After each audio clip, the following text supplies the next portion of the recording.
ladies and gentlemen, filmmakers and moviegoers alike, welcome to this week's episode of Pretty Casual.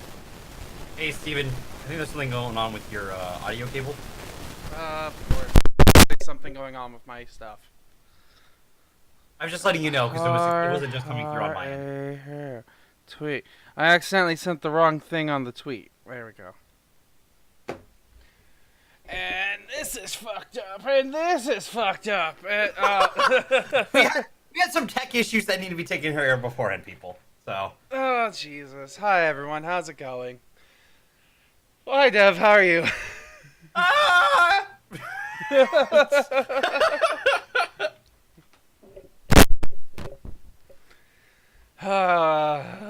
Okay. I paid bills today. Nice. Okay. That's all I've got to say. I'm not going to say how late they were, but I paid them. You can hear it again? No. I'll talk to you later. There's something else that just came to mind. All right, sure. So, we are hopping into today's episode, which is Jordan Peele movies. It's Jordan Peele week. So clearly it is Get Out and Us. We're starting with Get Out, we're moving into Us, and then we're going to finally end today's with, like how we always do with news and wrapping up the show. Is there anything you want to talk about or say or anything before we hop into the movie today? Not off the top of my head. No. Okay, good. Awesome.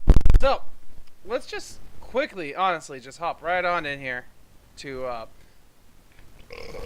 excuse me, sorry. You take a bite of food and I burp.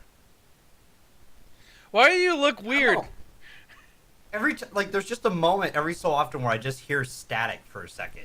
I don't know what's going on. Ugh, like you're tripping me out.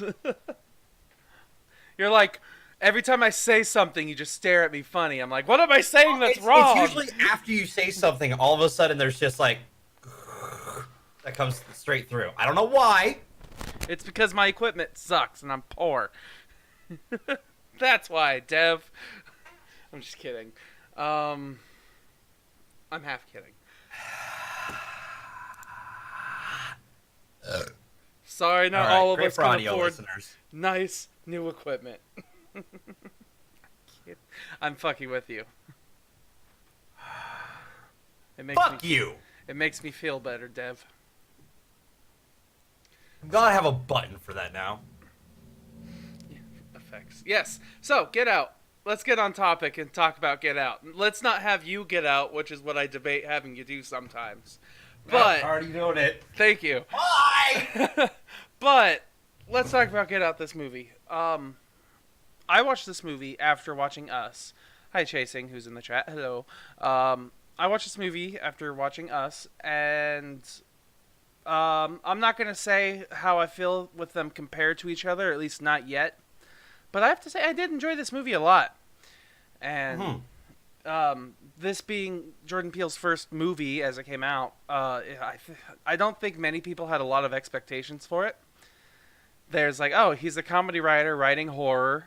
Not much is going to happen. My thought was kind of the opposite. I was thinking comedy and horror the same thing. And, well, at least setup-wise. And it really worked out. And you can see that in this original outing by Jordan Peele, that Get Out was a great start for him. And, like, I find this movie very entertaining to watch. He's done a few other things. Like, he's written, like, Keanu and stuff like that. But this is his first director. time in the director chair. Yeah. So. Yeah, and, you know, it definitely is a movie of its time. Because if you watch the alternate ending cut of the film, he also has some commentary over that where he talks about when he wrote this film and all that, and a lot of the influence into why he wrote it the way he did. With because he wrote it during the Obama administration, so there's a few references to that in some ways. But it's a story about, essentially, in the creepiest, most like horrific way you can do it. It's also about essentially systemic racism. Oh yeah. and it does a really great job of it.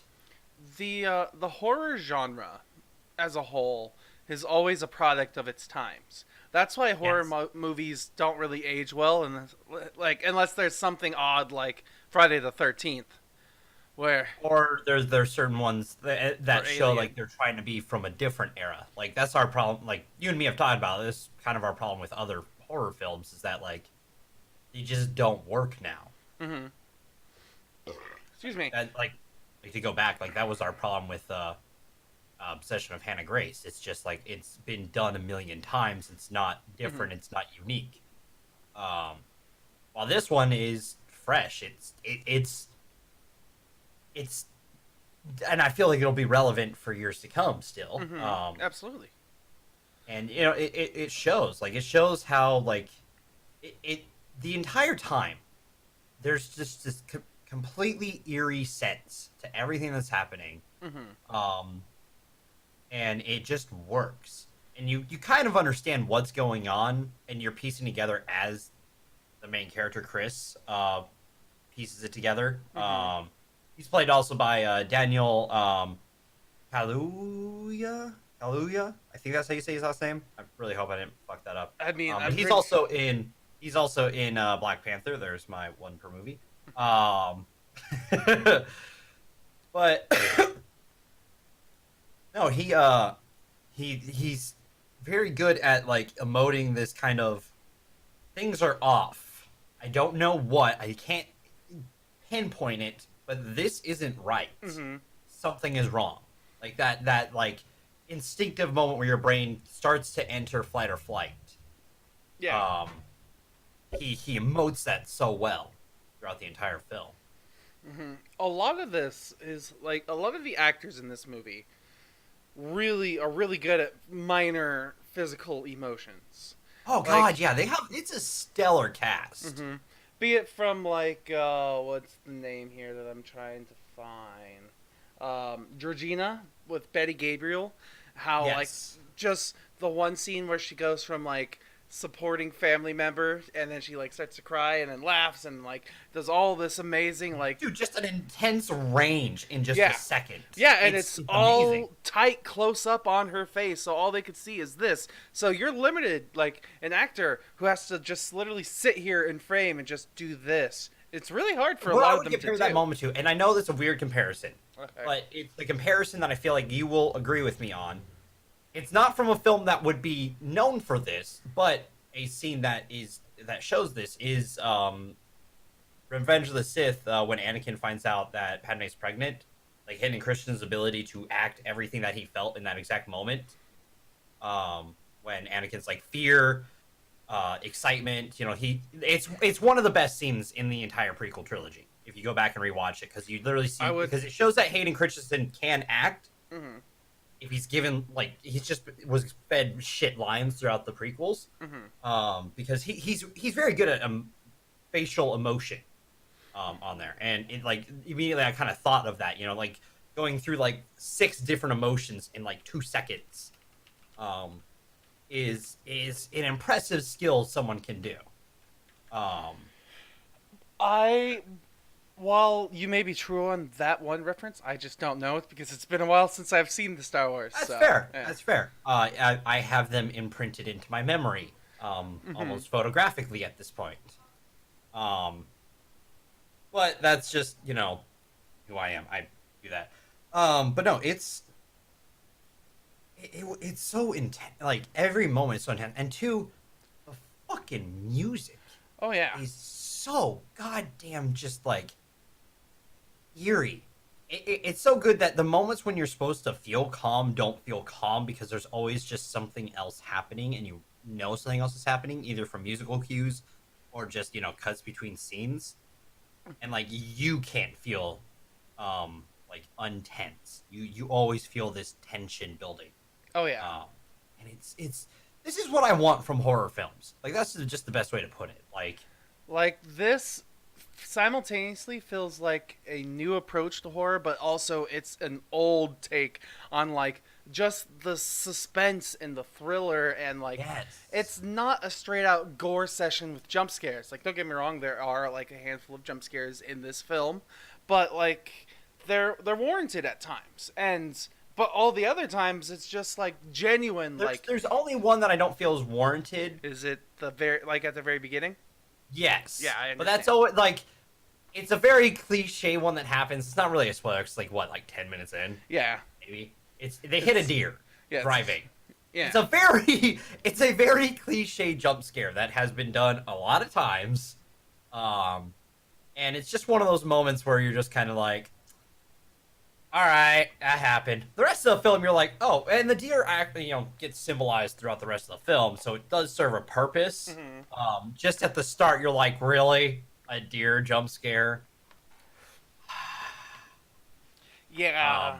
There's also one in the next film we'll talk about that does loop back later, but it's one of those moments where like, really, but it still works. Yeah. So we'll see. We'll talk about that too later. But no, like everything just works really well. There's watching the film, nothing sticks out as feeling out of place or wrong to me.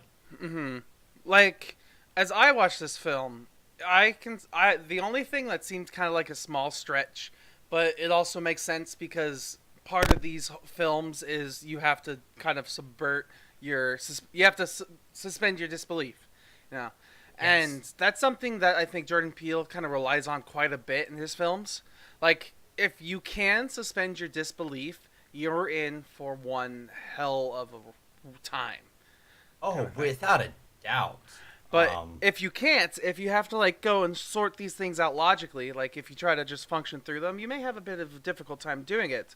But I would 100% agree. I'll say this: with you. if you're doing that with a horror film in any sense, you're watching horror wrong. Yeah. Like that's just how it is, though. Like, if anyone's watching a horror film like the entire time, you're like, don't do that, don't go that way, don't do this. But who the fuck knows what you'll do in that situation? And no, it's like this film has so many moments of just like literally piecing together puzzles really well, and it just does things right, in my opinion. So Yeah.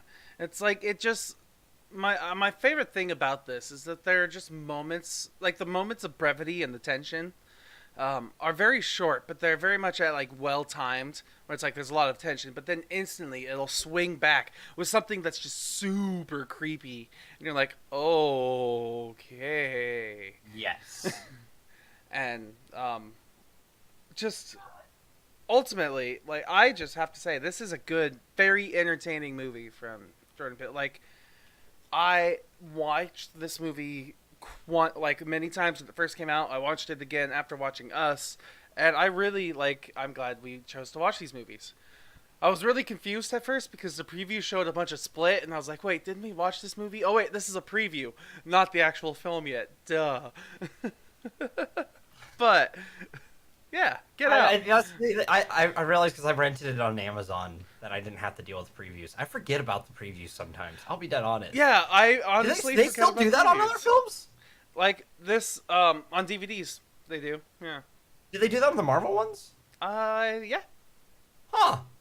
I don't use the Blu-rays as much. I usually buy the Blu-ray just so that I can watch it, like if I wanted to set up like a home theater setup for it. Yeah, you could That's why I have download. the Blu-ray. Yeah, normally if my family's situation, what we do here is we buy the Blu-rays, I get the digital, and they get the physical.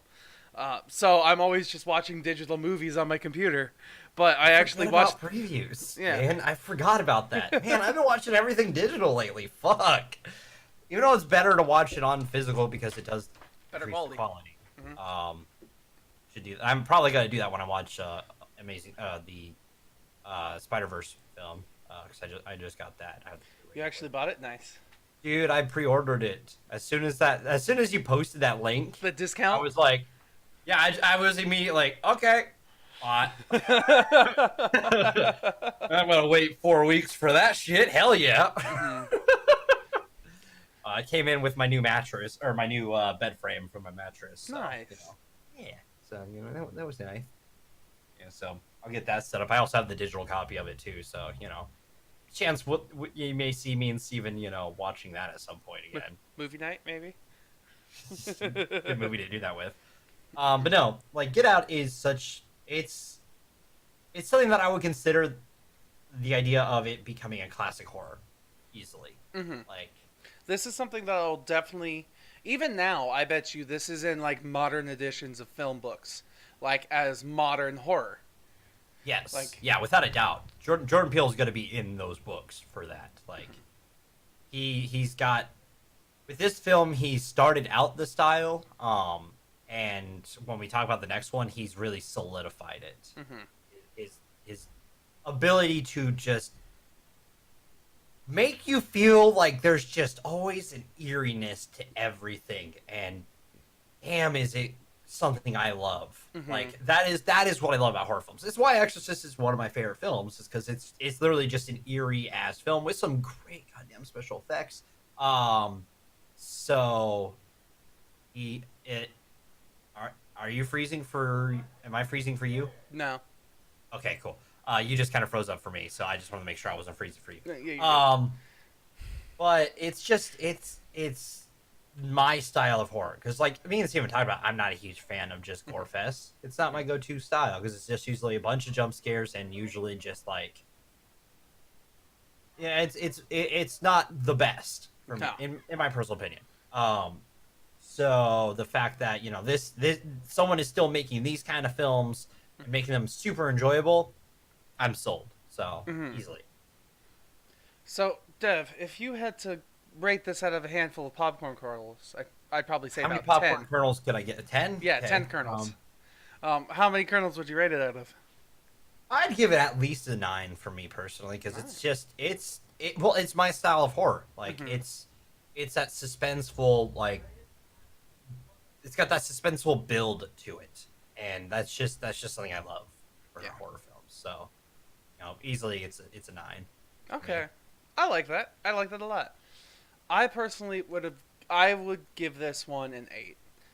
Okay. Like, it's great, and I enjoyed it a lot. It's very entertaining, has a lot of scary moments, a lot of creepy bits, but there's also a lot of, like, relatability in it, and, like, even though I'm gonna meme what happened to us a few weeks ago again, even though this wasn't really made for a white male audience, I really enjoyed this film. Like, yeah, way to make a callback to a troll. Yeah, exactly. Hey, I mean, oh man, I'm looking back at like the internet's reactions to Captain Marvel, troll reactions, and it's like, Jesus Christ! Look at all these films we've been reviewing lately that are not meant for white male audiences. yeah. Oh yeah, but I mean, it like, again, like, in my opinion, it kind of helps. This kind of film helps kind of unify the world of like movies and stuff like that. So like, again, I find it rad. I actually want you to explain that a little bit more to me. What do you mean by unify? Like, well, okay, I mean this in the sense that like, how many horror films are the main, like, your main actor and or actress, when we go into the next one, African American? Most times it's white teenagers go to cabin. Yeah, you're not wrong.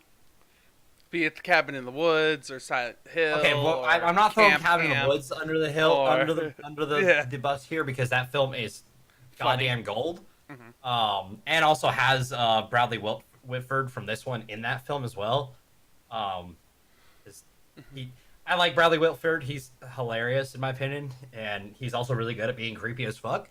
But I really like him as an actor since West Wing, so I'll definitely have that on there. But no, like, in all honesty, in horror especially, there isn't as much representation as there should be, in my opinion. I mean, we're seeing it more in other film styles, but horror has kind of been behind the last few years, I'll say. If that makes sense. No, I agree with you. Yeah, it's this is nice. There's a lot of, I mean, this could be taken in many different ways, but I agree with you in what you're saying. Like, it's nice to see what's happening. And I'm going to quickly open up to our chat here who's here. If anyone has any questions about this movie before we hop into the next one, feel free to ask us. Yes. So, and yeah, Chase, George Romero will always have a spot. Easily. So I was just about to address that. My guilty pleasure when it comes to horror films is always been zombie films. Like, Zombie films have something about them. yes, like George A. Romero and all of his scary movies. Like, I can't remember all of his horror, like mainstream zombie horror movie films, but God, I've seen a lot of them, and each one of them gets me. Except for like the most recent Netflix movie that he released, that was a zombie movie. That one wasn't that good. Was it the one that you were watching with at TwitchCon? Yeah. I like how I knew exactly which one you were talking about. Yeah, like I love horror movies. There's something about like zombies that creeps me out to this day. And I'm a middle-aged grown-ass man. I'm kidding. But like, I mean, yeah. my own imagination makes zombies scarier than what most movies make zombies. But like, just I play off of that, and it's like, I love to hate these things. I mean, like, Dawn of the Dead is like iconic at this point. Like, I mean, there's just a lot of great films that he's done. So, I mean, and like the fact that like Jordan Peele with just this film was already like being placed up there with horror icons like George Romero, like Alfred Hitchcock. Like immediately, like people were like, this could. He's got something here. Yeah. Like just with this film alone, like it shows the power that certain directors can have on a style, on a genre. Yes. So. And then it only really moves on from there towards like people wondered how well he'd be able to pull off this movie. And now, just like that movie, people are wondering how he'd pull off Us. So let's transition into that. And, holy fucking shit, man! Yeah. A lot of news that I heard about this movie was going to be a lot of speculation. Like, this is Jordan Peele's sophomore movie. It's his second time directing a film. Let's see if he could hold up to Get Out. And he did a damn good job. Holy shit, dude! Like, man, did he make me never want to like go around tunnels ever again. Like, fucking, because he starts out with a quote about the fact that there's miles upon just stupid amount of miles of tunnels underneath the United States surface. From mines, from unused subways, from service tunnels, and then ones we have no idea why they're there. Mm-hmm. We just know. If you've ever jokingly heard people talk about Alex Jones, he's talked about the under Colorado airport. Mm-hmm. If you watch The Creatures, you've heard about that joke. But this movie makes it even creepier. So thanks, Obama. If you get that joke on multiple levels, thank you. Because there's layers to that joke that there were a lot of layers he threw in there. I'm not sure I got it all, but I think I got at least 2. All right, cool. But no, holy shit, this film, one, just the cast was really cool. To see, everyone in it did a really great job with their roles. You have 2 Marvel alumni from the get-go with Lupita Nyong'o. I think that's how I'm so bad with last names. I'm great with first names. I'm terrible with last names. I'm not even gonna try, so I'm gonna let you butcher their names for me. Fair enough. She plays Adelaide. That's a Adelaide first name Wilson? there, Dev. You just contradicted yourself. Shut up. I realized that after it happened. But in Marvel, she is where's Black Panther? Nakia. And then Winston Duke, who is everyone's favorite M'Baku, is also Gabe Wilson. And some other little almost like cameos thrown in there with like Tim Heidecker in there from Tim and Eric. Awesome show. Like if you ever seen that, you'll immediately go like, oh hey, Yeah. kind of moments. But this like the cast is great. The music is some of the creepiest fucking like. I absolutely love what they did with this music. Oh my They god! they took so imagine if you're like a big mainstream company that releases 3 movies a year and you've decided suddenly I want to release in every one of my films a pop song in my films. Something popular that everybody knows. Be it some rock genre or some hip hoppy pop stuff, whatever. And this movie blatantly like takes a song that almost everybody knows except for the younger generation and both makes it epic and creepy and amazing, and yet you could listen to it in the movie and like in the scene and it's like, yeah, this is grooving, I love it, but then they could just change the context of the scene and you're like, oh my god. Oh my god, dude! It's like just the music alone. Oh yeah, who's the composer? That is a great question. It wasn't at the top, so I need to, actually we. Steven will be able to find that a little bit faster. I think he's already been looking for it. So Somewhere I just need to find the right button. Yeah. Well, it's not gonna be under cast. What am I doing? It's under production. I don't. Where is it? I can't. Where is like? Yeah, I'm gonna quickly start a 30-day free trial of IMDb Pro. All right, That's how you have to do it. Wow. Oh, that's just how I'm doing it. Oh fuck. It wants me to verify my email real fast. Sorry, hold on 1 second. I'm gonna find it real quick. Music by Michael Eddels. He did both. He did Get Out as well, and he did Detroit. His apartment, but he composed for Get Out and this, and he's like, you could tell he took what he did with Get Out. Like I figured it was the same composer, just based off the styles of the two films' music, but he took what he did with Get Out's creepy eeriness music and just turned the dial to 11. Yes. The entire time, like even when like there's some quiet points without music and stuff like this, where like things settle down for a moment, but they don't, because one, any second you're going to hear the creepy music start again. Which, and the fact that the creepy music doesn't even have to play, and it's immediately in your brain, like that's how you get horror icons, without a doubt. Like the fact that it's still playing in my brain, like, and in the jumbled mess that's up there with other like horror film music, like like the with Jason and Michael Myers music up there. Like it's all like a jumbled mess between the three of them right now. Oh yeah. Like that shows how powerful your music was. And it's so fucking good. Like, especially during the climax of the film. I like just the power it has. There's so many, like, we can gush about this film all day, and I know we will once we get into spoilers.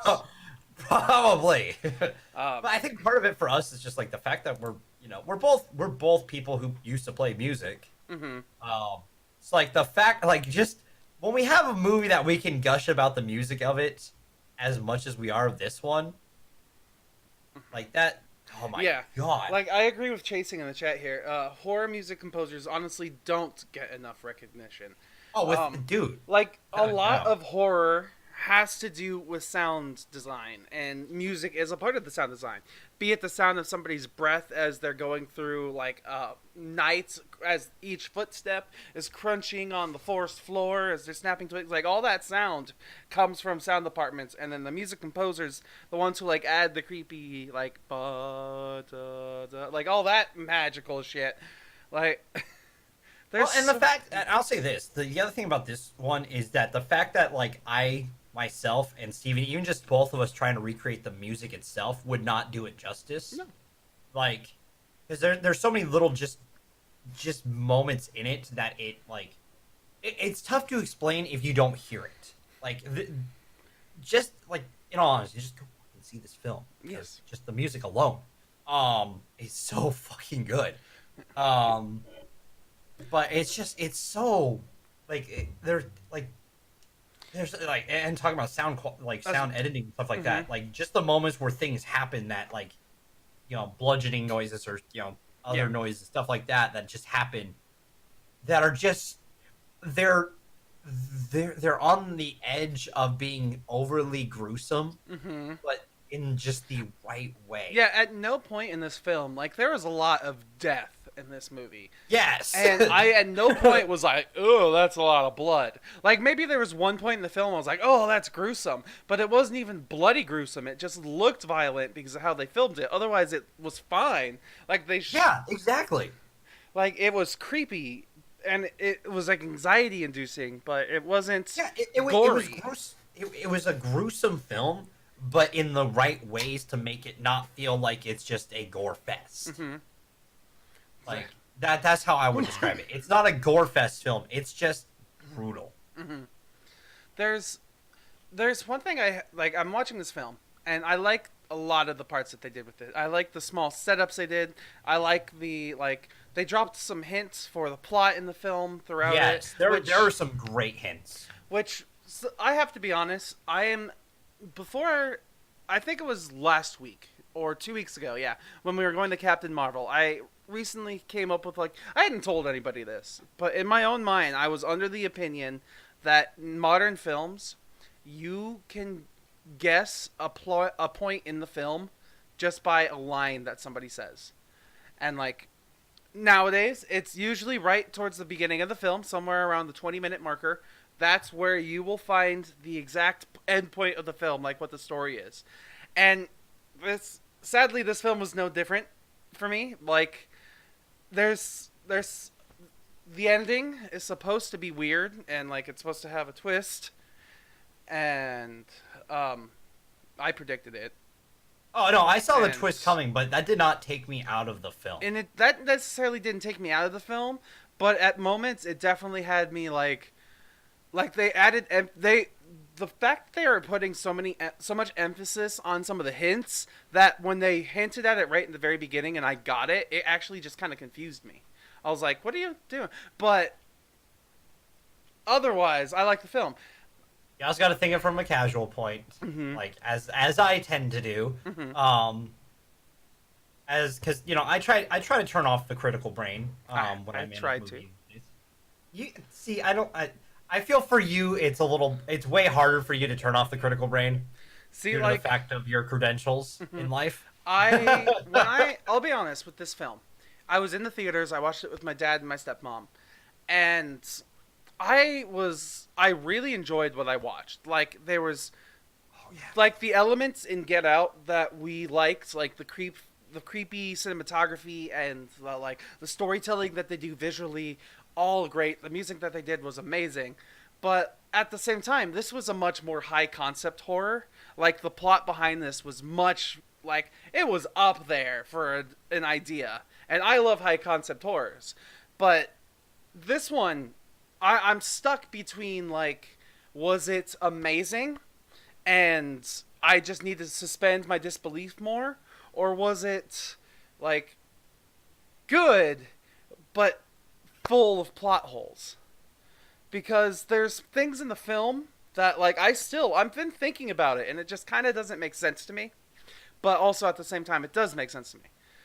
But everyone else that I've heard, because I've heard other reviews of this already from other people, because I wanted to hear what others thought. And when it came to all the storytelling elements of how they shot the film and made the sound and all that stuff, they all agreed, fantastic, definitely deserves the amazing reviews it's getting.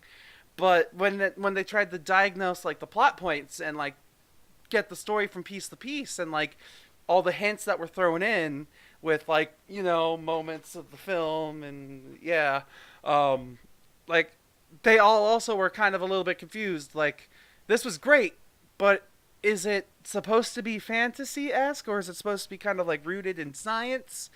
And there's I think you no, lagged out for a second. yeah, yeah. Um, I think we're back. I Hold on. hear you. I hear you too. I'm just watching the stream for a second. Okay, we're good. Hmm. I think. I'm moving around. Hopefully that. I You're see myself frozen, really Dev. That's quickly. it's just simple as that. But I can hear you just fine. Ah. Let's do this real quick then. And then do that again. Is that? Am I moving? You're moving.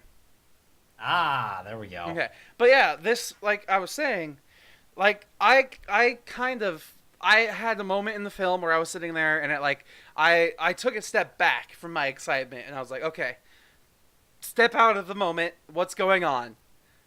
And it just I instantly became like bored.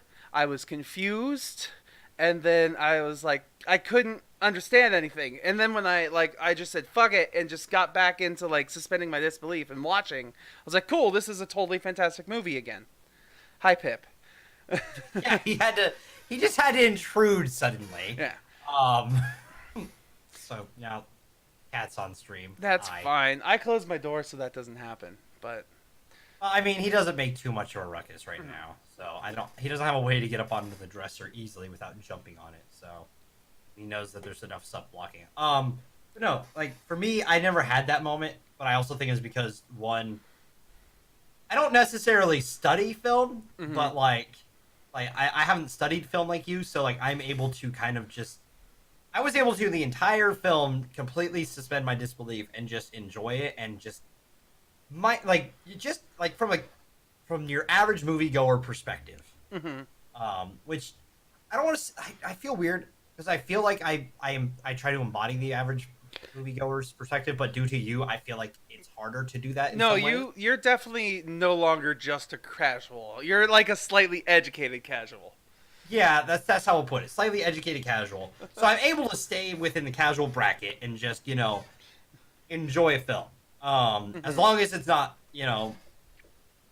dog crap. But this film just like I was enthralled by it the entire way. Like it gripped on and just took me for a ride, and I enjoyed it. Even if I saw some of the plot points coming, even if I saw some of the the twists and turns, I still was invested because one, the acting in the film is it grips you because like everyone in the film pretty much plays two characters. Yeah. And they do it in such a good way.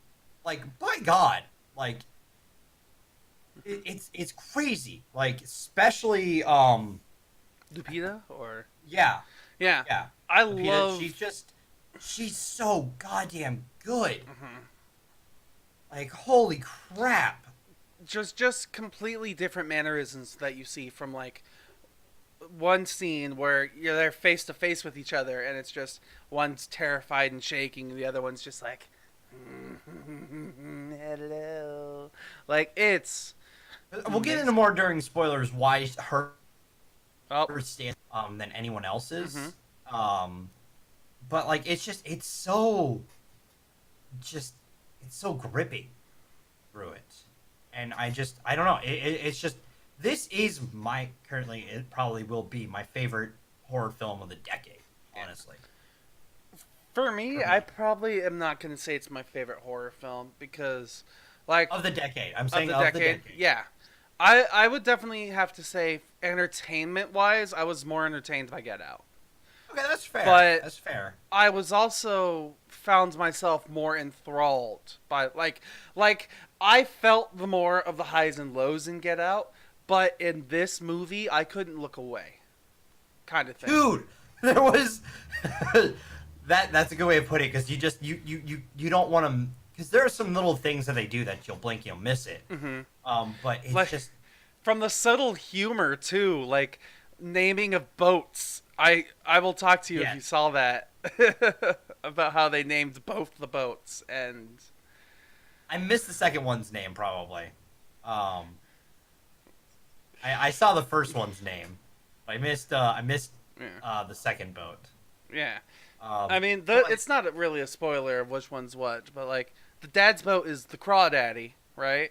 yeah, The neighbor's boat was the biatch, and it's a yacht, and yeah, that's awesome. yes, Well, that's the thing. Like you have a brilliant comedy writer doing horror films, so he's able to just add like moments of levity to the film yes.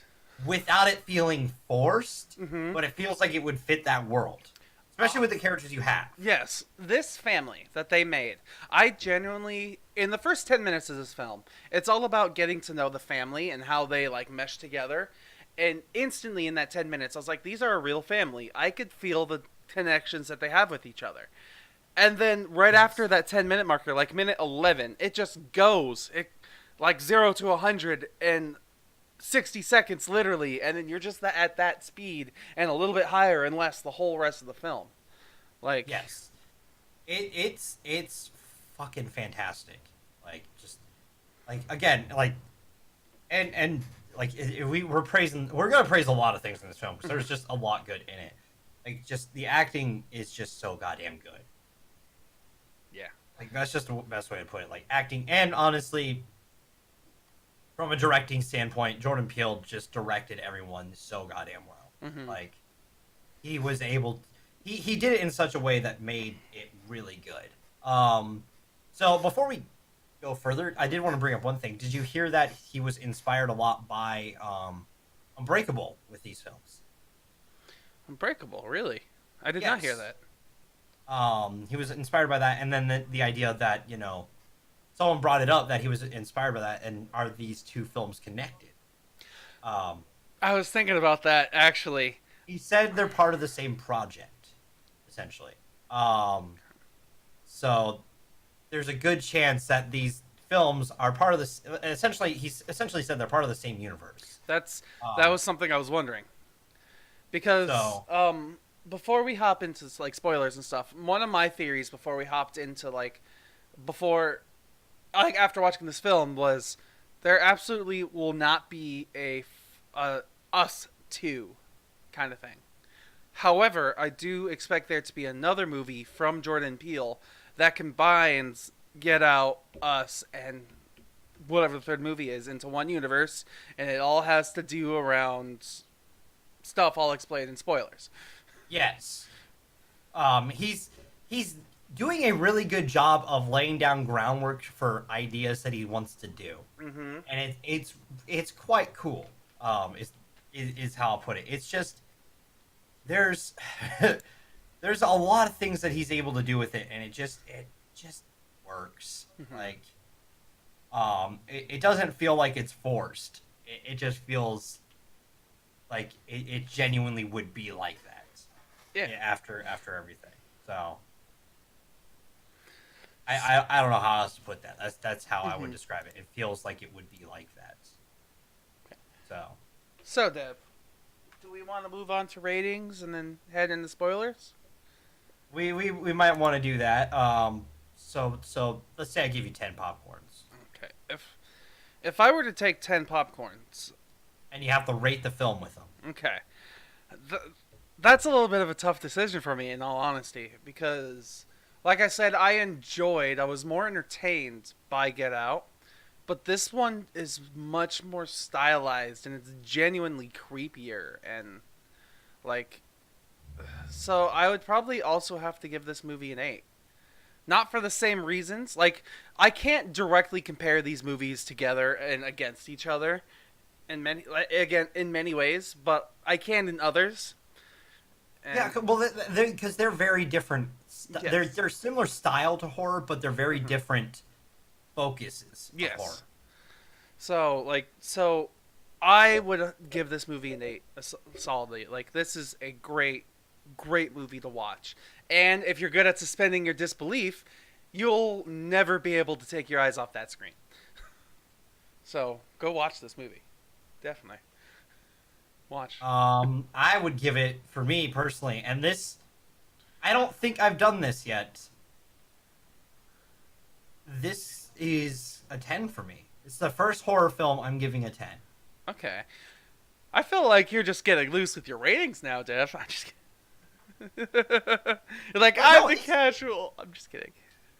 But no, that's not why. It's more that like I gave The Exorcist a 9. Yeah. I gave Get Out a 9. I've given Alien a 9, I believe. I think every film that I've really enjoyed horror wise, I've given a 9. Mm-hmm. But none of them have like. I know I just watched this Saturday, but I'm gonna be dwelling on this film for fucking years. I can tell. Oh yeah, I watched this film with my family, and then the very next morning, me and my stepmom were still talking about this film. When I was like, we don't talk about a movie after like 2 hours of watching it, and the next day, like 24 hours later, I'm like, man, that was a good film, wasn't it? Yeah, that was a good film. Like, because it would genuinely was.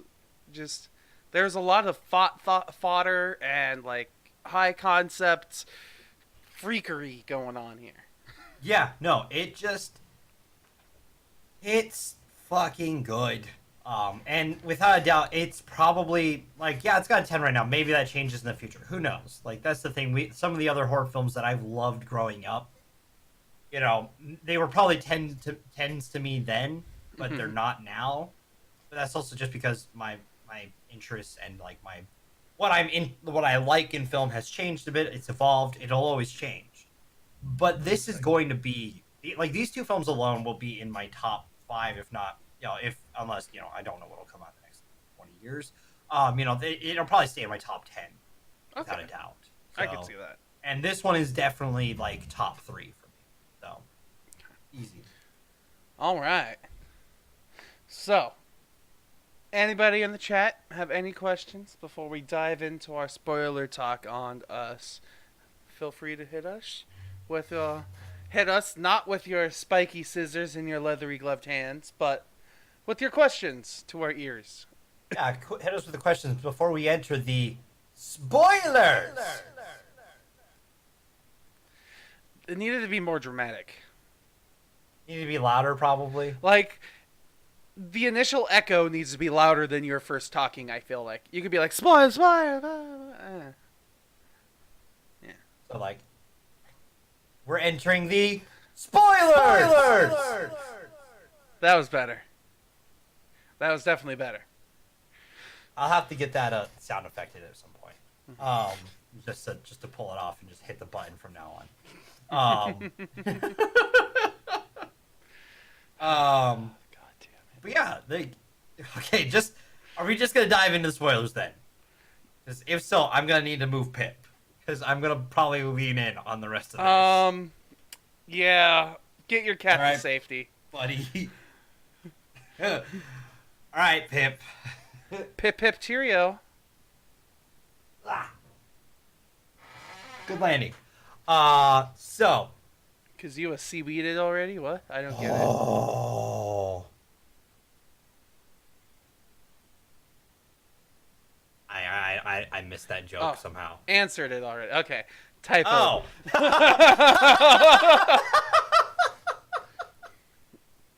Okay. Fair enough. I was like, seaweed, is that a new term for spoiled?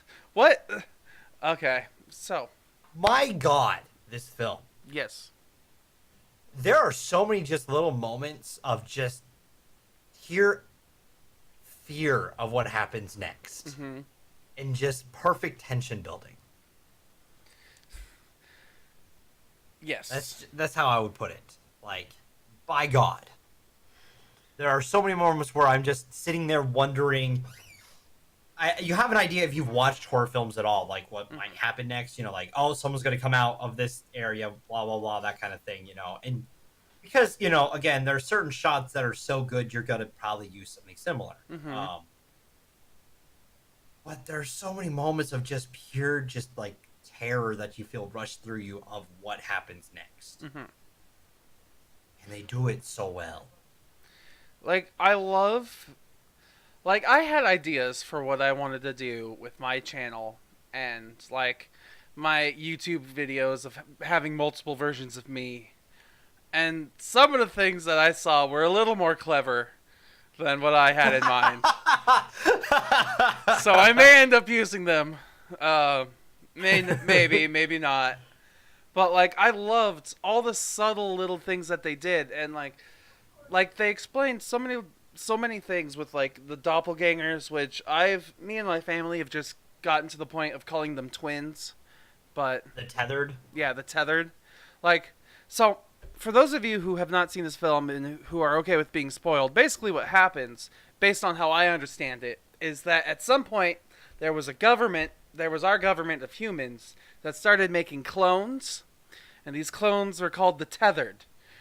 And they're supposed Bodies, one soul. yeah, they're parts of one soul. So there's the people on the above part of the world, like Lupita, who's and her family, and then there's the tethered in the tunnels below the ground, and the tethered are supposed to be sharing the soul with the people above the ground.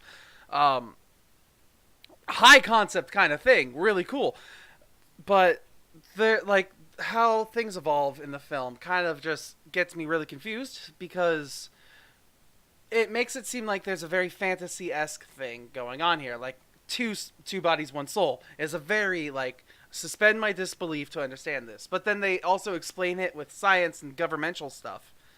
And it like we are humans, we were created by humans to do something. They never really explain why. They kind of say like they were essentially created to influence us to do things. Yeah. So like, hey, I'm offering you to buy. I'm offering you this thing. Buy it, kind of thing. Mm-hmm.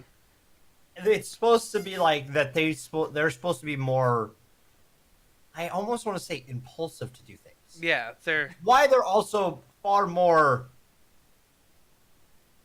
brutal. The tethered. Mm-hmm. They're probably more they're more impulsive, they're animalistic. Primitive. Yes. They're more in key with their animal instincts than they are with our humanity of modern times. Like that I kind of understand, but it also loses me at times because like we see that the little boy, whose name in the movie is Jason. Yeah, which by the way, I wanted to soundbite it, but there's a scene where they start yelling his name. And Jason! Jason! It started, and I was like, fuck you, Heavy Rain, for forever ruining that goddamn name being yelled. Mm-hmm. Ever. Yeah. Just the entire time because it's a beach scene and the parents start yelling, and I'm just over here in my brain, Jason! Nathan! Mm-hmm. Jason! I'm just like, fuck. Yeah. So like we get to see Jason, the little boy, kind of learn that the tethering, and we get to see him interact with his tethered very more like one-on-one, to the point which leads to to the point where we get to see my favorite scene in the film, where he controls the boy and backs him up into the fire. Like that was absolutely like the most intense scene to me, where it was like musically and visually and just like everything. Painfully too, because like the family essentially has to watch their son die. Yeah, like it was super emotional as they're watching this stuff, and it's like it leads to some really cool moments of the film, but then it leads me to a lot of confusion, where it's like the version that we see, the one who's our main character, who plays Adelaide, not Red, who plays Adelaide.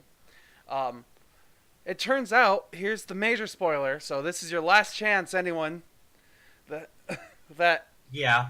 Lupita, Adelaide, was originally an untethered and was swapped at a young age when they got separated from their parents at a House of Mirrors or something. Yeah. At the boardwalk in Santa Cruz, which I'm now iffy about ever going to. Yes. Which This is where a lot of my confusion comes into play, because as to how they can do that? yeah, no. As to like I instantly knew in the movie that they had switched places. I knew that Adelaide was the untethered. I didn't know that's what they were calling themselves. But Untethered, you mean? Yeah, that's what I said. You were saying untethered. Okay, tethered. Sorry. Okay.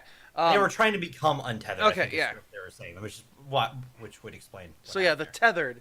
Like I instantly knew that Adelaide was a tethered person, because as I thought initially, you can hear one line in a movie and you know what the plot of the movie is. And to me, the one line was, "I just want my daughter back," which was a flashback session when after Adelaide had been separated. And I was like, cool. They were swapped. That's easy to understand. But then we get to see things like they poor heavy-handed things like Red is like, "I learned to dance because of you." And Red is a much more coherent person than Adelaide when it comes to the final fight, which I understand. But then we never see, like, it makes it seem like Red should be able to win this because she would technically have more control over her doppelganger, but at the same time she doesn't. And I'll say this. I think part of it is that they essentially say that they're different. Yeah. Due to what happens. Due to something that happens at a dance or something. Well, it's that they the something is that they switched. Mm-hmm. Like that's why they're different. Like it's not supposed to be switched like that. And like part of the reason why I was praising Lupita is because she's pretty much the only one who's both versions of her talk. Yeah. And that's, I think, other than the beginning, that's the major hint right there. Yeah. Because like Winston Duke's character, when he's Abraham and not just Gabe, he grunts. Yeah. And this is something I liked as well, because they show this, like, Abraham, he just, as he, like, yells and stuff like that. And it's cool because we later in the film get to hear Abraham communicating with somebody else, which I thought was interesting because in that moment in the film, I thought he was communicating to Delilah or Ombre, whatever, the daughter clone, yes. Zora's, like, I thought he was communicating with her. It definitely wasn't. No, it turns out to be the text, Tim Heidecker's clone that he was communicating to. Yeah, which was like, that was a twist I didn't see happening, which I thought was really cool. Right? But, I didn't know that it was going to be, because, like, literally it turns out that like, pretty much everyone's clone comes out of nowhere. Yes. And it's just, it was fucking trippy all of a sudden seeing all that shit. It was cool. Because like the implication just became so much grander all of a sudden of what's going on instead of just being that. Which you sort of pick up something else is going on after they say 14 minutes and the cops will be there and the cops don't show up. Yes, which I thought this led to a moment what I thought was fucking hilarious, which was when they're fighting in the white person's house. It's the black family versus the white family. Sorry for making it sound as like blatantly bad as it was. But in the background the entire time you're just hearing, "Fuck the police coming straight from the underground," because that's just the music that's playing. And it made me feel like I was like, man, it's been past 15 minutes and the police haven't shown up. Is it because it's a black family that called the police? Is that another like modern day meta commentary that we're going through right here, right now, in this scene? I did love that moment though, because Elizabeth Moss's character Kitty's on the ground dying. She's like, Delilah, whatever the fuck their thing is called. Ophelia, call the police. Playing "Fuck the Police" by whoever it is. WA. And I sat there like, oh man, getting some fucking Ice Cube in here all of a sudden, and all of that shit was fucking awesome. Yeah, they took two different, very popular songs and threw them into the scenes perfectly. I loved it. This is something. And that was a moment of comedy that worked so fucking well when she did that. Like, because one, it was poking fun at Alexa's, which was great. Like, you know, the fully automatic house that people live in.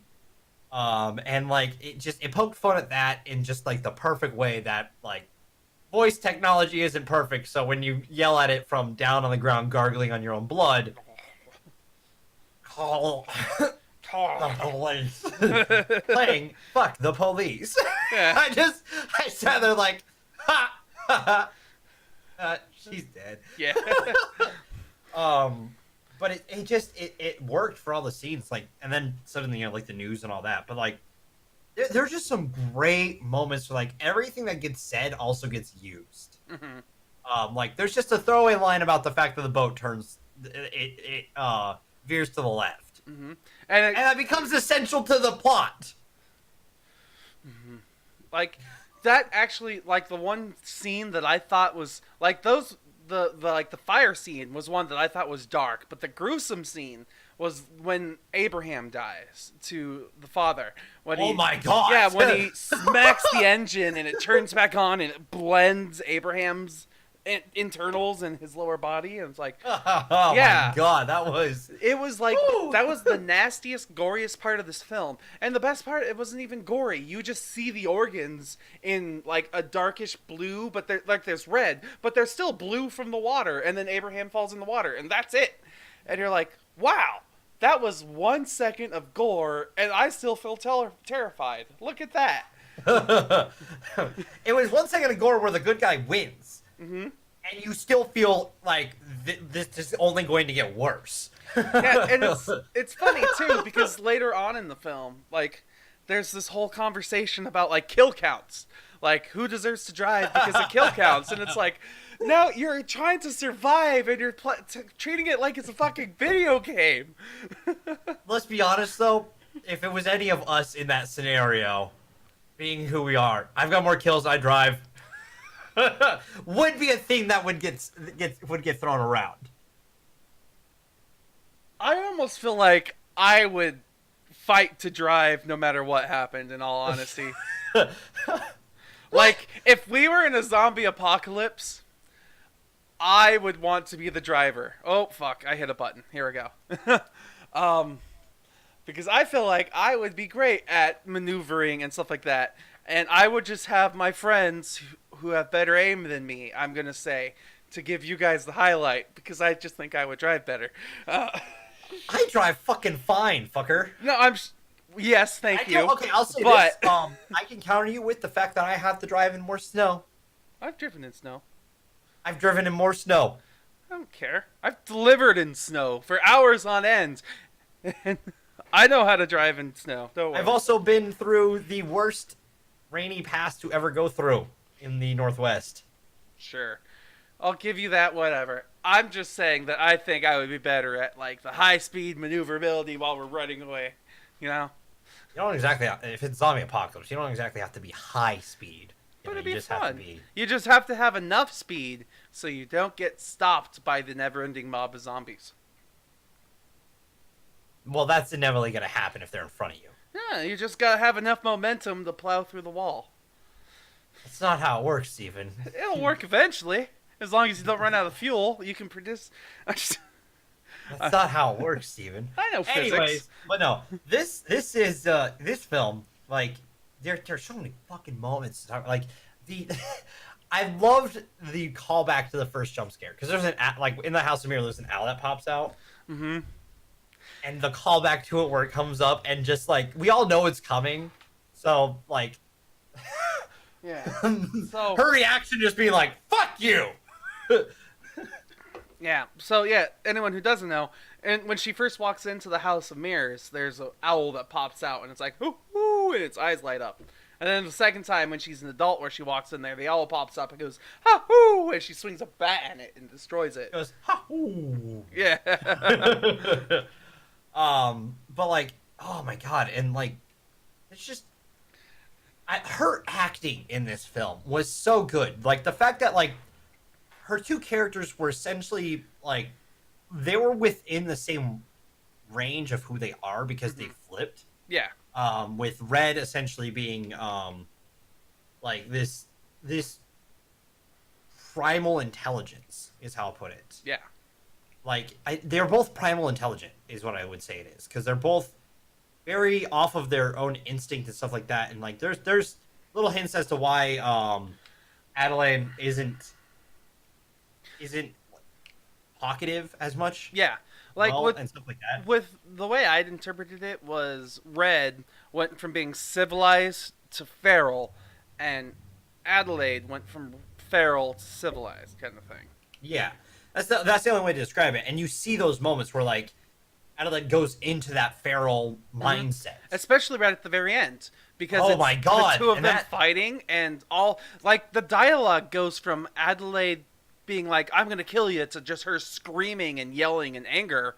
And then it's still Red who's talking in sentences as she's fighting and like ballet dancing around Adelaide. And what it feels like is that like essentially they go back to what their natural instinct is, and talking is the natural instinct for Red, while Adelaide was these like they are very like their calls, like especially Tim's characters, in the text, his call is very zombie like.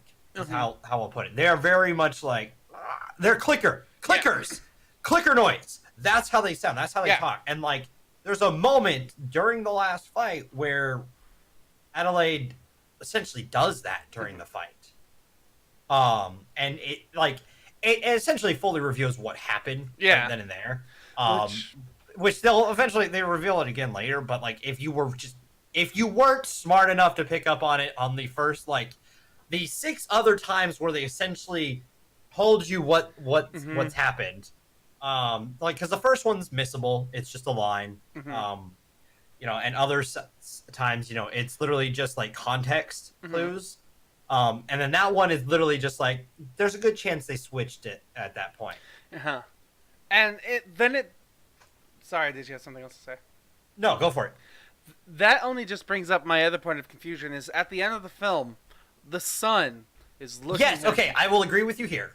Like, he looks at her like he knows that she's not his mother. Or like she's the tethered. But the entire time, she is his mother. No matter what, she and him are like father and like mother, son. And like, they're all connected like they should be, how they've been at the very beginning of the film. But he just doesn't trust her anymore. And even though nothing's changed for this family other than they've survived an apocalypse event that they foreshadowed in the beginning of the film as well. Which, I'll be honest, I didn't see that coming until they started to do that. And I was like... Yeah, it's interesting that it went from just one family to all the families. Well, like what happens is the red coats, we'll call them, are essentially just based off of a shirt that is a blink and you'll miss it shirt that Adelaide wears right when she was taken, which is about like in the what that was 1986. Yeah, about the hand holding thing across the country kind of thing. Hands Across America charity. Yeah, Hands Across America charity. And they literally just do that across the nation. Like, through water, through mountains, like, people are drowning as they're holding hands underwater, like, like, it was really cool and really subtle stuff, for sure. Like, oh god, dude, like, the simple subtleties was just so good in it. Will you relax? Fuck are you? He's in his room. Relax. Anyways, but no, he like this like just the subtleties alone, just I fucking loved that. Just like the simple little things that they did. It made the film I'm gonna say it, the class of mastery that it is. Because it's so like when the piece falls into place and you're like, oh yeah, that makes sense. Like it works so well, in all honesty, and it does a great job of it.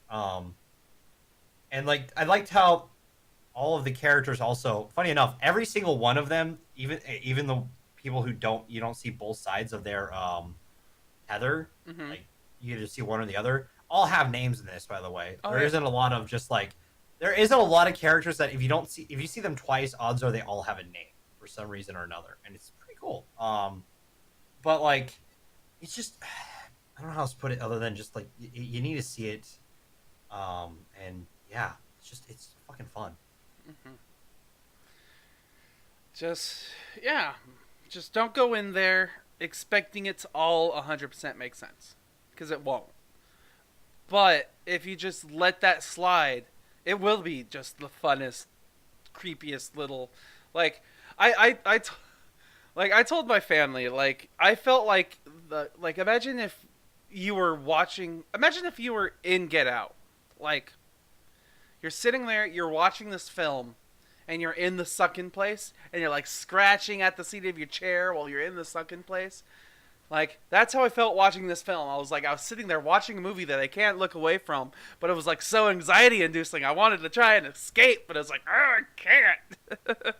Yeah, that's a good way of putting it. This movie, like, is so, like, anxiety and just eeriness to it that you just sort of can't look away in all the right ways.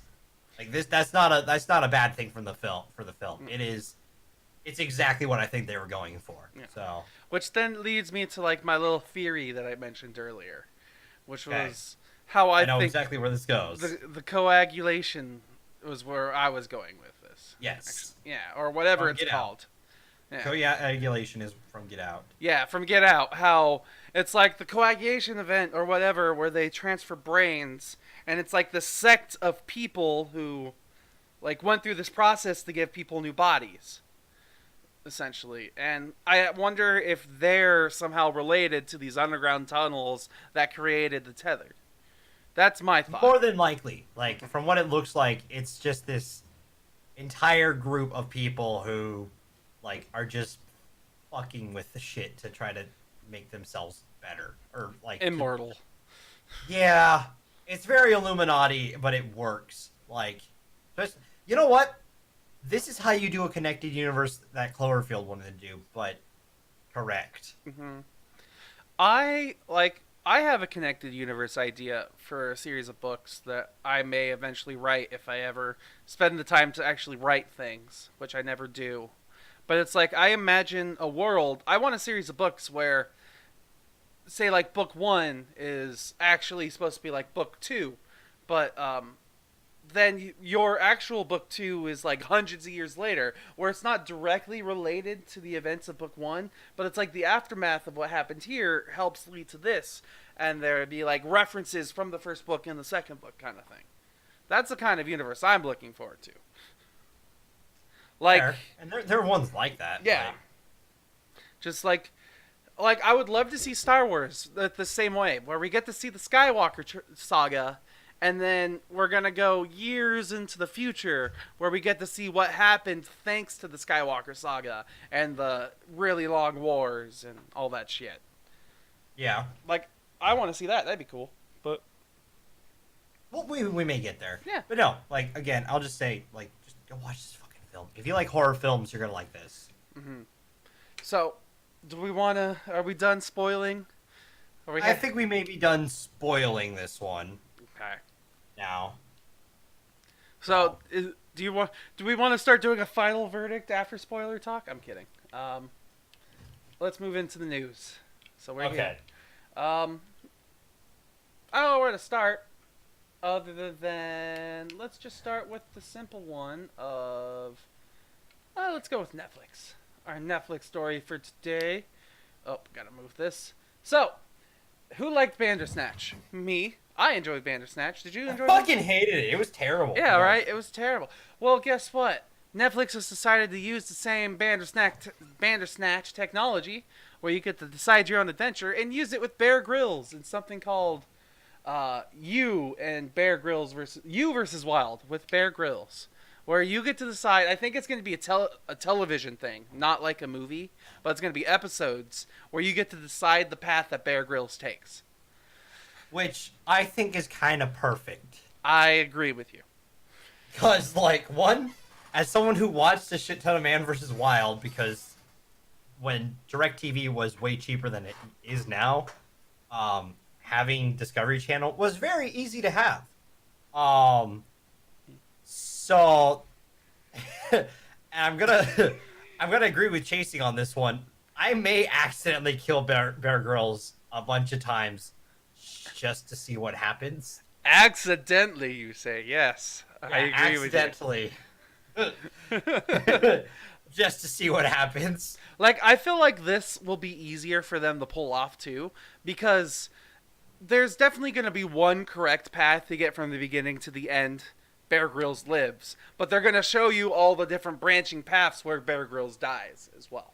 Well, and that's the thing. There's going to be different paths to survival as well. Mm-hmm. But like, I love the idea of playing Bear Grylls in a game because like, there's plenty of people who parodied and made fun of Bear Grylls. Like, Cyanide and Happiness is like primo for that. Oh yeah, who doesn't like the guy who gets really fat from living in the wild, whose name I can't remember, but I get the joke that you're going for. But like, it's so. It's gonna be a goddamn blast, and I hope that there's I from Bear Grylls is pretty good about being meta about himself, Mm-hmm. and being able to make fun of it, with some of the things he's done and said as as part of his survival series. So just to go into that and just I don't know, I'm looking forward to this. Is the best way to put it. Like, I am looking forward to it. I don't. I think it's coming out. I don't. First season will arrive April 10th. April 10th. Okay. Yes. So I you look. may like okay. So it's gonna be episodes. Are they gonna?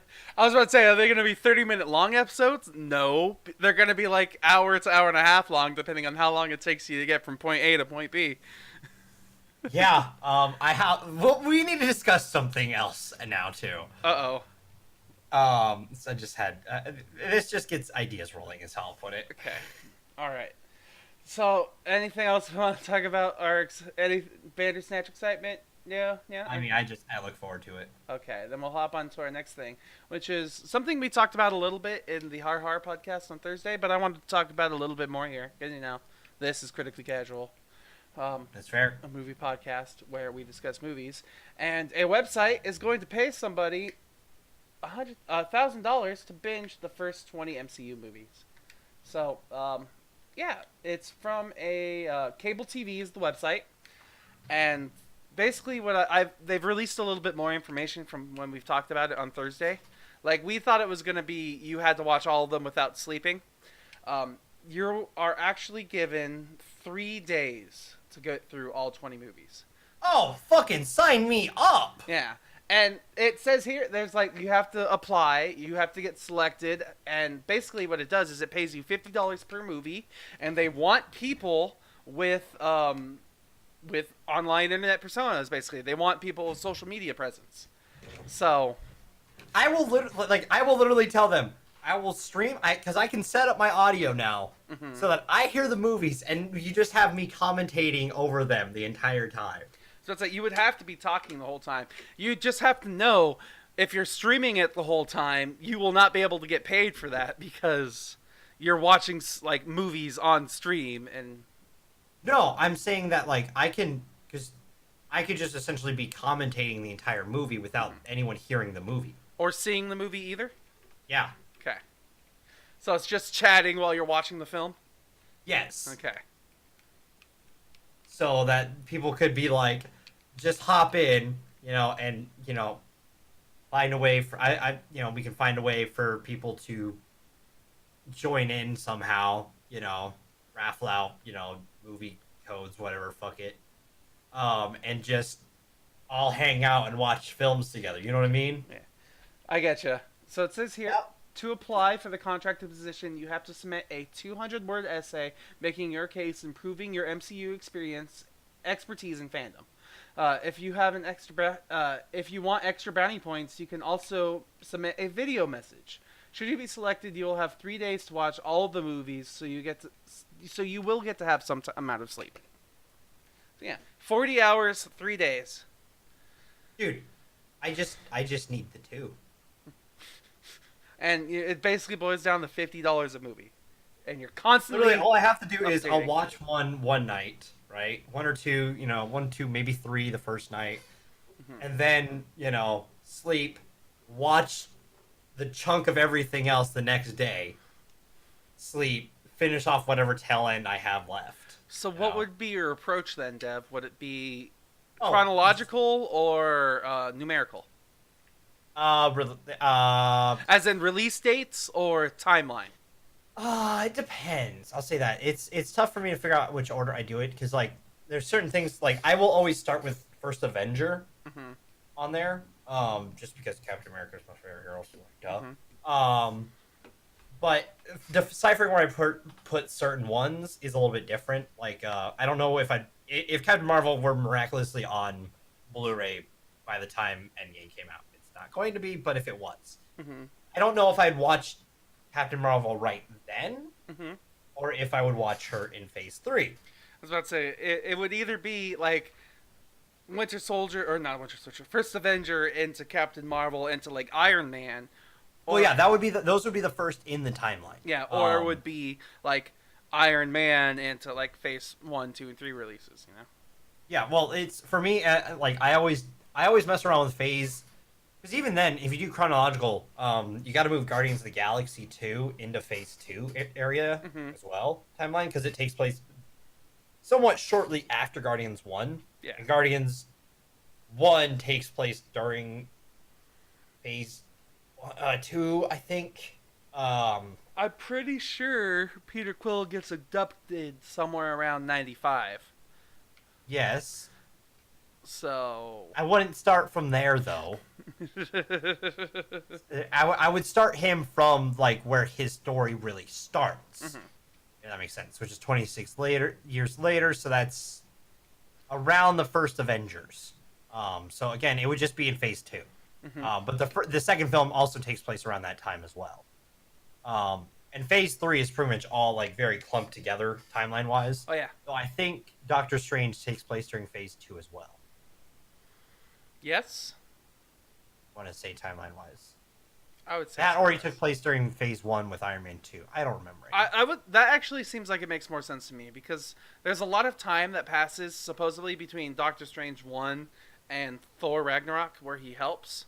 So, I would probably say he's somewhere around Phase 1 while he's touring the world and trying to figure stuff out, and then Phase 2 he's like honed himself as the master. Well, I'd say I'd say Phase 1 him is early movie. Phase 2 timeline is him when he finds he finds, Shangri-La during Phase 2, and then moves on to being the when he is in Phase 3 currently. But yeah, no, I'd figure out what order I want to watch it in. I'm pretty sure I wouldn't mess around too much with release order.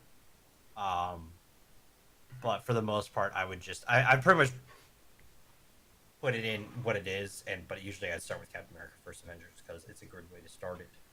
I might switch Iron Man 2 and Hulk around. I'll probably do Hulk before Iron Man 2. Okay. Because Hulk did come out before that, and I think it takes place just a little bit before, sort of. They're essentially at the same time, and then Thor, and then First Avenger, or not First Avengers. I'll say that, not First Avengers. Oh yeah, look at that! It also has extra things here. I went to the website. What you'll get $1,000 for being hired. You'll get a Blu-ray box office film set, so you'll get all of the movies, including Black Panther. Captain Marvel? It doesn't look like Captain Marvel, unfortunately. Damn. You will get a Captain America popcorn popper, an Orville Redenbacher popcorn kernels, a Thanos Infinity Gauntlet mug, an Iron Man Snuggie, a $100 gift card to Grubhub, and much more Marvel gear that you could share and shake a giant green fist at. Fucking sign me up! I'm perfect for this! I have a shield, Steven! I'm perfect for this! Then apply here, Dev. I'm gonna... Duh. I'm gonna need my pop figures that I have for Marvel up front. What else do I have that I can pull out? Yes, you're gonna have to keep in mind this is open to anybody, so they may just choose Ninja if they wanted to. Shut up. Maybe they'll choose more than one. You don't know. I don't know, but I'm gonna crush your hopes and move on to the next news topic. Okay? Fair. Okay. We're moving on. The next news topic is there's going to be an animated Scooby-Doo movie coming out soon. The reason why they've been working on that for a while. The reason I brought this up is for two reasons. One is who they decided to voice the cast, and two is the title of the movie. So for those of you who don't know, what's happening here is Will Forte, is replacing Matthew Lillard as the voice of Shaggy. Which I think is a goddamn travesty. I would agree with you. Matthew Lillard is a fantastic Shaggy. He is the quintessential Shaggy, I think, at this point in time. He's like the Mark Hamill's Joker. Yes. To me, he's like Matthew Lillard is Shaggy as Mark Hamill is Joker. Yeah. Yes, that's a good way of putting it. Then we have Gina Rodriguez, who's you might want to scroll down a little bit more. Yeah. Box is a little. We have Gina Rodriguez, who's going to play Velma. We have Zac Efron, who's playing as Fred. And that one I thought was a little bit weird. But I see it though. Like, they have similar hair, so you know. Daphne is going to be played by the star of Mamma Mia, Amanda Seyfried. Seyfried, yeah. Wait, isn't she the same person? Isn't Amanda Seyfried the same from Divergent? Maybe, I don't know. Give me a second. And Frank Welker is going to be playing Scooby-Doo. But the big one that got me is the title of this movie isn't going to be Scooby-Doo, it's going to be called no, Scoob. no, she's... Okay, I'm wrong. Derp, I'm thinking of someone else in a different movie. She's from, she was the little girl in Les Miserables? Les Miserables? Les Miserables, thank you. I'm terrible with my French. She's from that. You can call it Les Mis for short. Les Mis, thank you. That's what I was trying to figure out what to say, and I just couldn't remember what it was. But yeah, she's in that. Okay. And then the final thing is... Oh, she was in Ted 2, that's right. The movie comes out May 15th of 2020, so next year, like 2 months and a year from now, it'll be out. And it's going to be called Scoob. Yeah, and apparently, from what someone else has told, some other sources I've read up on from time to time, they are also planning on doing a live action as well. I could see that. As well as an animated. Yeah. All I see right now, though, news article-wise, is animated, unfortunately. Don't get me wrong, I love a good animated Scooby-Doo, but I prefer live action for some reason. I don't know. Alright, enough of that. Here's the next one. The one, I found more news while we were in the middle of the podcast. So, there's one that you don't have that we're going to be talking about. The one that you do have that we will be talking about is Rocket Man. Yes. So, I, for one, didn't know this movie was coming out. Did you not see the trailer? No. Oh, duh. I don't Think about it, Dev. You'd think by over a year now, me asking that question and automatically knowing the answer, I'd learn to stop asking the question. Like, I hate that I don't watch trailers because news comes out for movies in trailers. Like, so suddenly a trailer will drop and I'll know nothing about it because I've turned off all trailers on my social media. And then weeks will go by and people are like, did you hear about Rocket Man? I'm like, wait, Rocket Man's coming out? What are you talking about? So that's what happened today. I was like, oh, hey, look, a Rocket Man movie about Elton John. And you know what you need to do? Just search if there has been a trailer for it. Like, trailers that were released this week is what you need to do. Without watching them, just so you know what trailers were dropped. Dude, like, I can't even watch television anymore. Like, I was watching TV with my family, and suddenly, while I'm, like, looking down at my phone, I hear da-da-dum, da-da-dum, dum, da-da-dum, da-da-dum, da. And I was like, no! I was like, no! And I, like, slammed my head against the table. I'm like, fast forward the commercials! So, I feel so ignorant when it comes to, like, movies coming out. I'm like, no, is it really?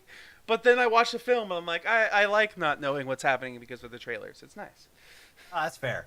I'm a deviant and I dive so hard into trailers, especially for films I'm looking forward to, because I want to pick up on the details and I want to be like, especially, I don't know, it's probably also because, like, Steven can contest this. We've talked about this before.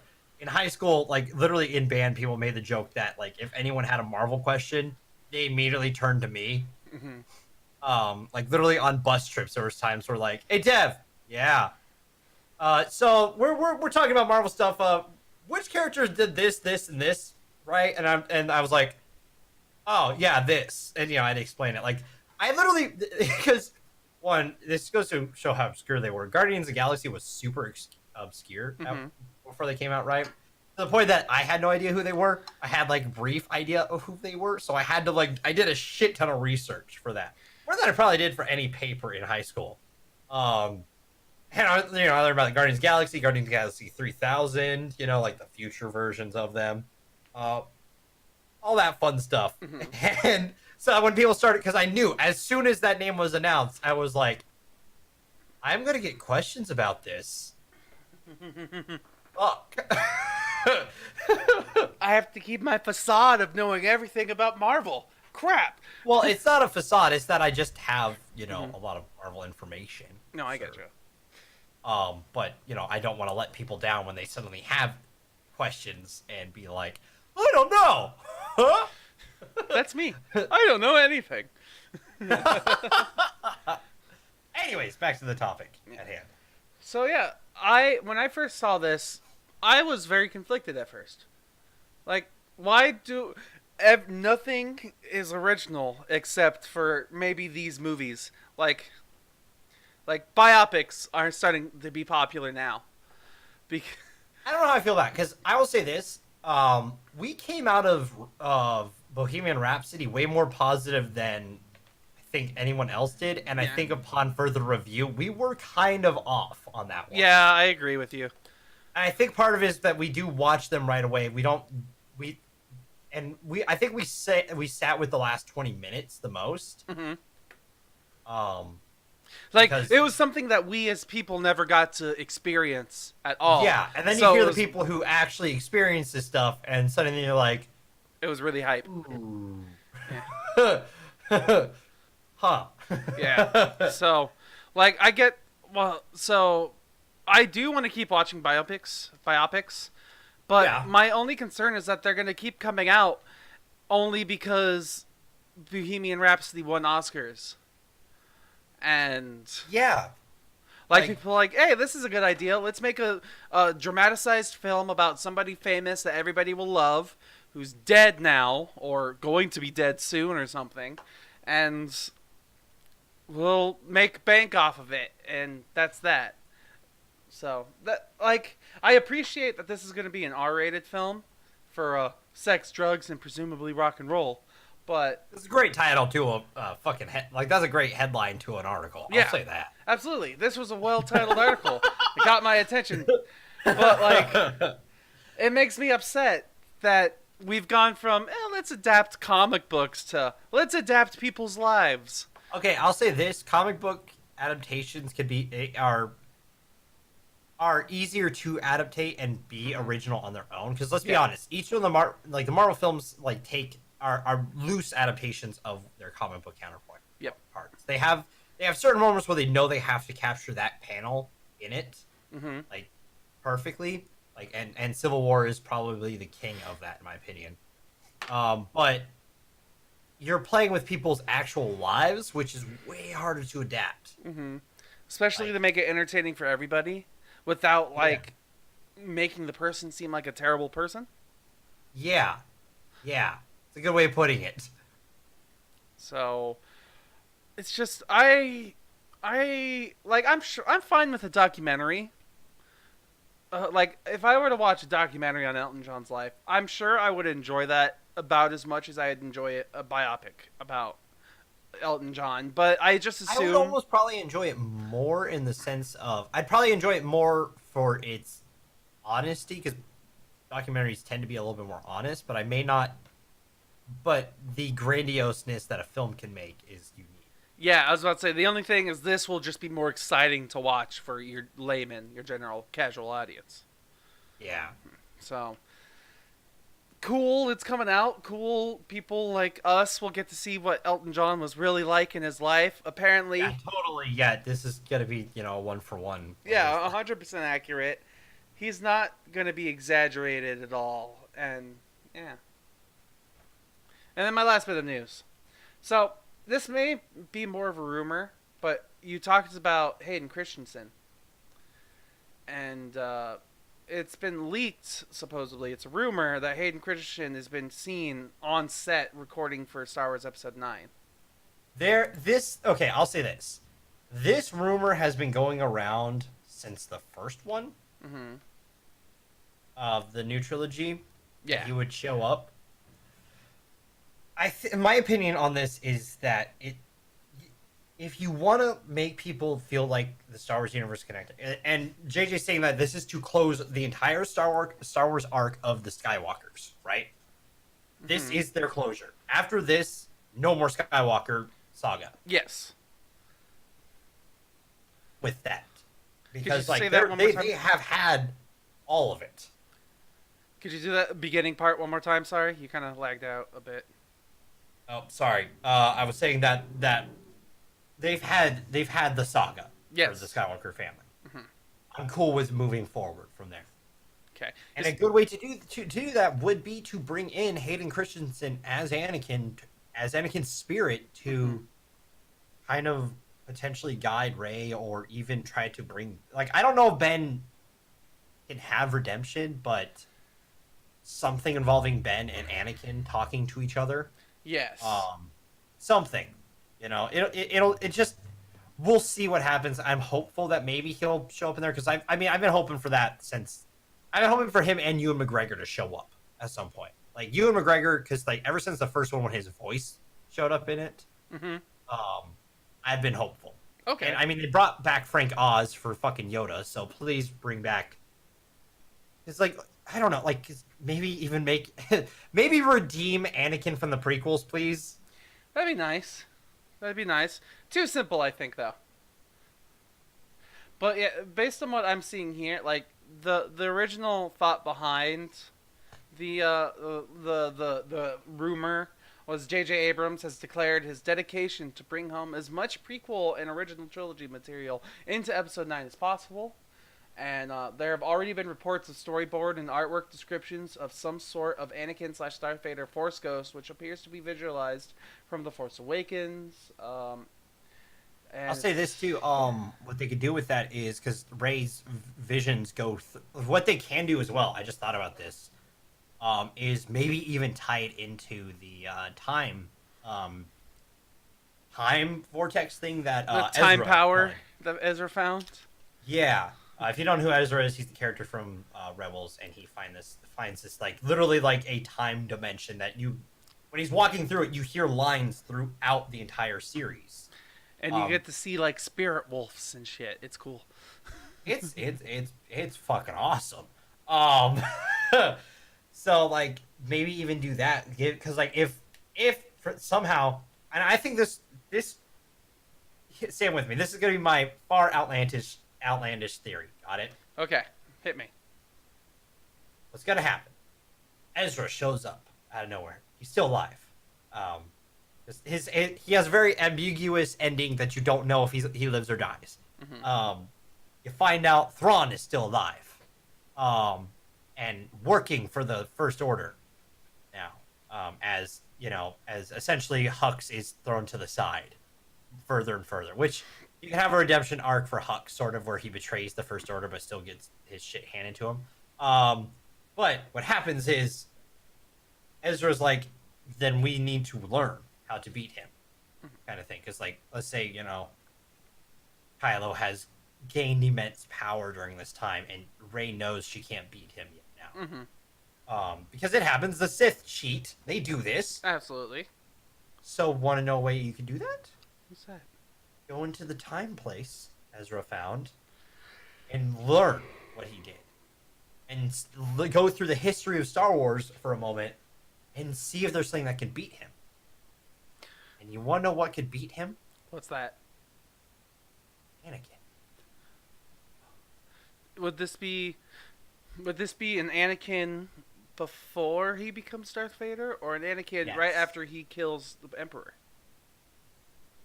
This would be an Anakin from prequel era. Huh. From the Clone Wars on. Let's say Clone Wars show onward. Okay. I would say even, like, you want to know where you can grab him from? Exact moment you can grab him from is when he's inside the the brother, sister, and father area. Oh, that yes. That's the perfect point just to pull him out for a second. Because you can put him right back in at the same time. Yeah, because he gets his memory erased at one point, doesn't he? Yes. Yeah. Okay. Pull him out from that, right? And have him help you. You could pull Luke back out from, from when he nearly killed Kylo.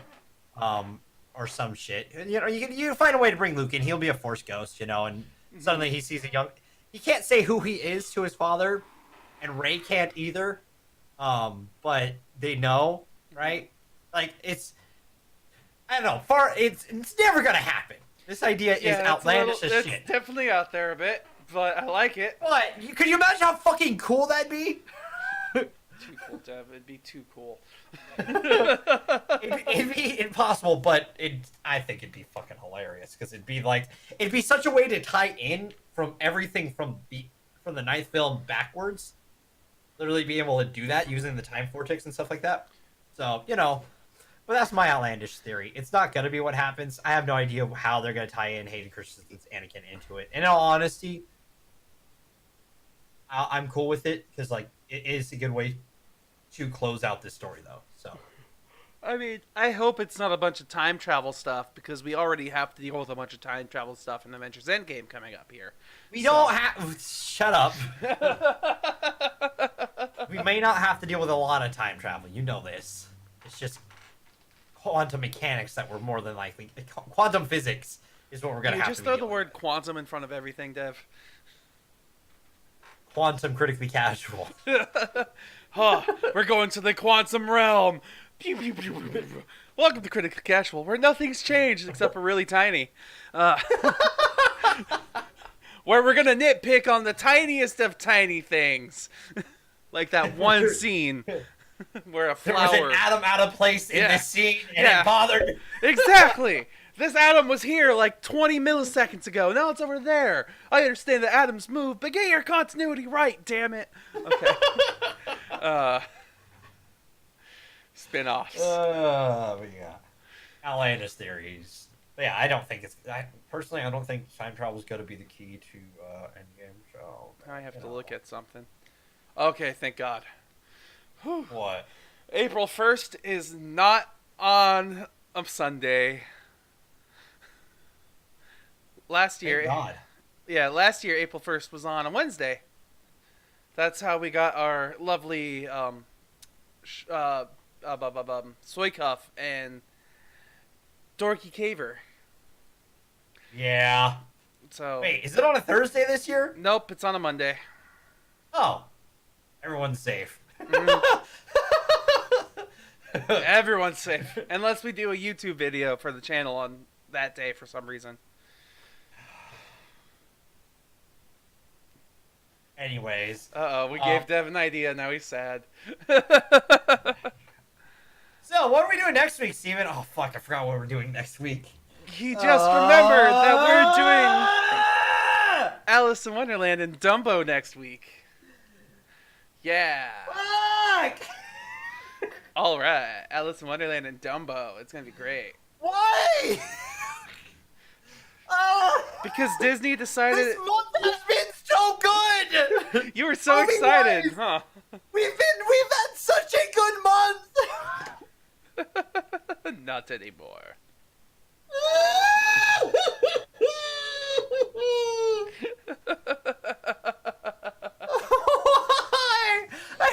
I mean, Dumbo's probably going to be middle of the road, but I really don't want to watch Alice in Wonderland again. What, you don't want... You don't want to watch the Wed Queen?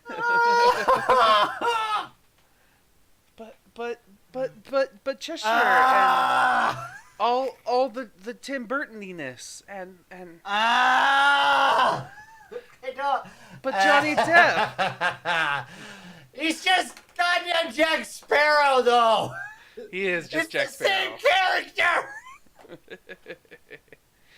Johnny Depp was initially a long time ago one of my favorite actors because he did a lot of different roles, but now his different roles are Jack Sparrow on an acid trip. No, we can't. We have one counterpoint. Grindelwald was actually different and enjoyable, and probably the best part of that film. We both agreed on that. But this is. Oh God, that's like 2008, right? 2009. Oh, the original Alice? Yeah. Yeah. I think so. I don't remember. God. Tony's arm theory. What's Tony's arm theory? It's a theory I forgot to watch. Alright. I need to watch that. Probably something. Forgetting it's on my Twitter timeline, and then I get like a post that happens, and then like there's a lot of and then it falls down. Yeah, there's something like an Avengers Endgame theory you want to look at, and then suddenly somebody tags you as some Dora the Explorer live action remake, and you're like, what the fuck is this shit?